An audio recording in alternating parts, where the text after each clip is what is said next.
I have an ice cream sandwich.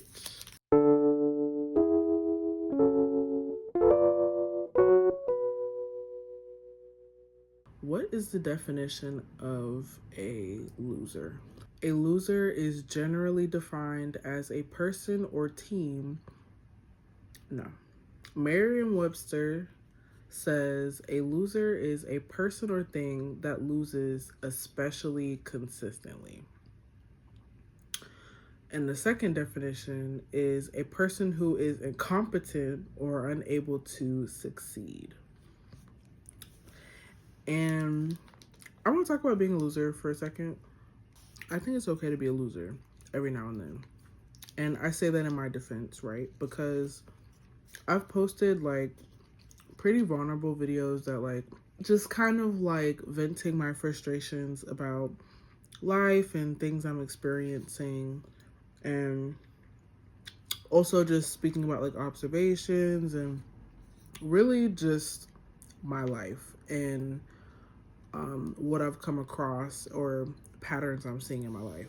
Sometimes I go back and forth with posting them. Sometimes they're like post and deletes because they can come off as like whiny. Those are things that I exclusively reserve for myself. And I don't say that to invalidate my emotions or like anybody else's emotions. That's why I said they're exclusive. I think that those videos can come off as off-putting or loserish. And I think that's okay. Like, I think a little bias there, but it is okay to be a loser sometimes because you're not always being a loser. It's just, it feels kind of weird to say like, because I'm talking about myself, like I'm validating myself in this capacity, but I still am able to check myself, and I do still have like off feelings about posting and saying these things. I think they're important to say, not only for me, but I'm not singular. Like I am, no copy and paste. But as far as emotions go, I haven't felt anything that anyone hasn't felt before. So I'm not special in that. So that's why I talk about certain things, just because like maybe 1, 2, 3 people will be like, oh, I understand what she's talking about. Like, I get that. I felt that. Like, it's okay. It's cool. It's not always cool, but it's not that bad. And I think that there's value in being able to still check myself in that avenue and say like, okay, like, all right, come on. So I don't share everything. That's why I cut a lot of that stuff out. I just want to let that be known that like, it is okay to be a loser sometimes. Sandwich, I'll call her. I was her boss. So Sandwich was like always late to work. And people were telling me like certain things like, oh, she's like this, she does these things, like they're really off-putting and kind of like weird, semi-concerning.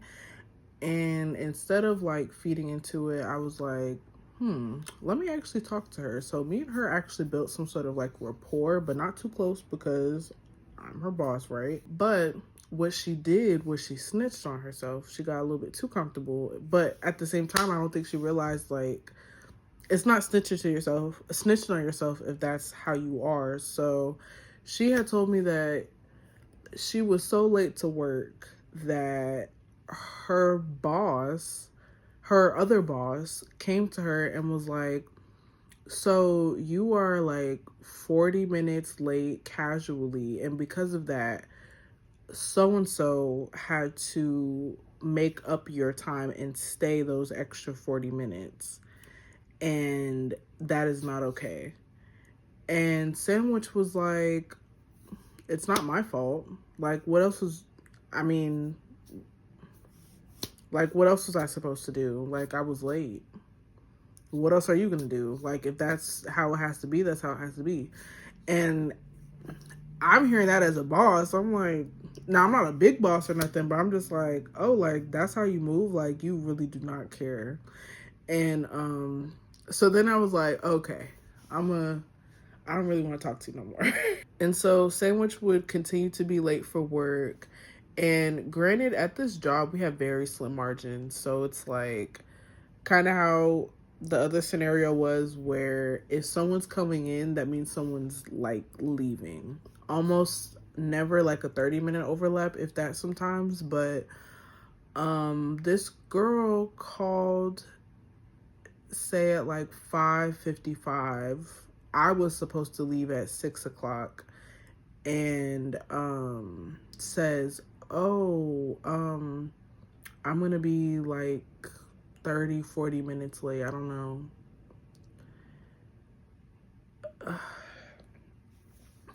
And this is like the 50th time that she's done something like this, and it sounds like she's at like some sort of arrangement, and I'm like, I need you to find a way to get here sooner. And it's just kind of like I don't know, like, I'll see what I can do. My thing is, you knew that you had a job before you went to that arrangement, and you knew where you had to be even 5 minutes before you called me. But you called me 5 minutes before you were supposed to be here to tell me that you're going to be an hour late, when you probably knew an hour ago that you were going to be late. So just like things like that. And I mean, I can't ask too much into her business, but she's telling me, oh, because of this and because of that, because of this and because of that. But it's never like I am Sandwich and I decided to have these other arrangements and skip out on my other responsibilities at work. Um, it's appalling and kind of concerning when people people say, like, try wearing my shoes for a day. Walk a mile in my shoes. I don't think some people realize that they're wearing their own shoes. Like, wait, this is real, this is me. Exactly where I'm supposed to be. Like, I find it interesting how it's a part of problem solving that sometimes doesn't include like the self. And I do have, what's the word I'm looking for? Not faith. I do have faith, but empathy. That's not the word I'm looking for, but like, yeah, let's roll with it. For this like line of thinking where you almost exclude yourself from your problems or circumstances, like nothing is your fault. There's nothing that you could have done to change the outcome in the circumstances, right? First of all, I think that's really terrifying, that to kind of live like a passenger in your own life and not even realize it, just like you're okay with that. And two, I don't particularly like interacting with people like this, just because, like, God forbid something happens, like it's not, they didn't do nothing, it's not their fault. That's really scary. I've been there. Like, I think we've all been there. Like, I just coped for myself. Like, it's okay to be a loser sometimes. By the way, this is what I think being a loser is like, it's never me. Everything happens to me. Like, I don't know. I have understanding of this way of thinking, again, because we've all been there. Like I just said, I coped for myself in the beginning. It's okay. Like, it is okay to be a loser sometimes, right? But to perpetually be a loser is a different thing. And I've been there perpetually as well. It's called depression. And if depression doesn't hit you the way that it hit me, my long, treacherous battle with depression included the acceptance of my circumstances and that everything was happening to me. Like, there was nothing that I could do. I wasn't willing to do anything. For me, anyway, that is part, or was part of what I experienced. So, not to say I'm a depressed loser, but I was a depressed loser. And I'm not saying that all people who are losers are depressed, or that people who are depressed are losers. I forgot to say that. When you're in that state of mind, it could be very damaging. It could be very detrimental. And scary. Like, to be a bystander in your own life, or like just praying and hoping that just a hand at the grocery store is going to reach out and give you $1 million and save you. And you know darn well that's not going to happen. But you continue to live your day by day, like by the wayside, or like, again, all these things are happening to me, but like, there's nothing that I can do. And it's absolutely not true. I also want to add, because I'm watching this back, and I might be sounding like a little bit too harsh or like obtuse, maybe. But this is definitely like pending circumstances, right? So I'm not saying if you're literally disabled from doing things, like that's not what I'm talking about at all. I feel like I'm doing a lot of disclaimers, but I'm hoping that this doesn't deliver as like a self-help and like self-empowerment tease, because we all need help from one another, and perhaps you can't seek help from someone. Like, you pray, you rely on religion or faith in whatever else you have faith in to like keep you going, keep your morale high, like base boost your life in order to remove yourself from this like way of thinking. Otherwise, like, you're kind of just perpetually hurting yourself and like your prospects and stuff. But yeah, not to do a bunch of disclaimers, but I hope I'm not coming off as like you, like, almost like negating life and like circumstances. Nah.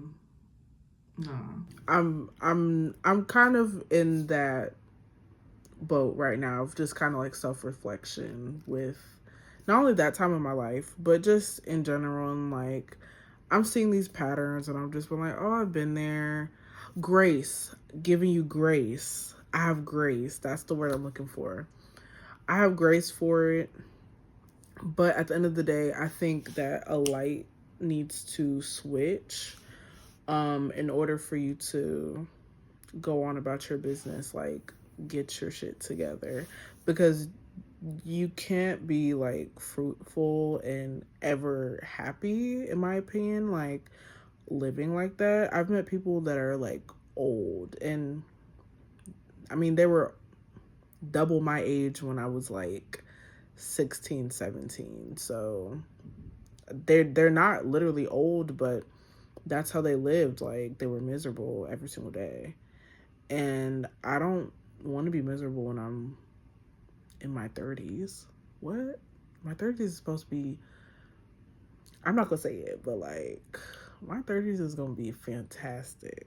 I think that these things don't absolve you from responsibility. Like, I don't talk about having ADHD with people because it's cute. It's quirky. And if you had this, you will know, like, this is not cute, quirky, sexy fun. This is borderline potentially detrimental to not only my health, but like other people too. So for it to be waved around as like, oh, I'm just a little bit off. It's one thing to make light, sure, but my treachery is not fun and cute, right? And again, it doesn't absolve me from getting my life together, getting my shit together, like getting things done. I cannot say I can't get groceries because XYZ. I can say that I should work on my XYZ in order to get groceries. I think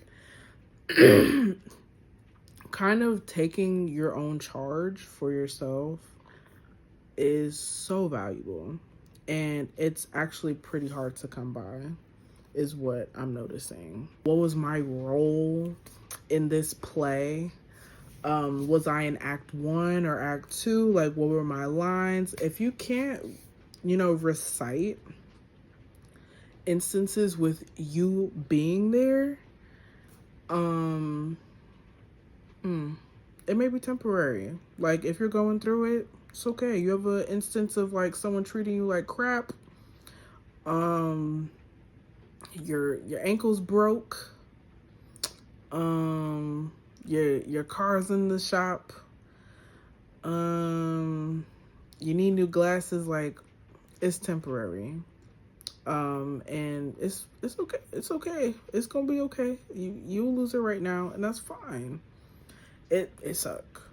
Don't get me wrong, but it'll be okay. I promise you.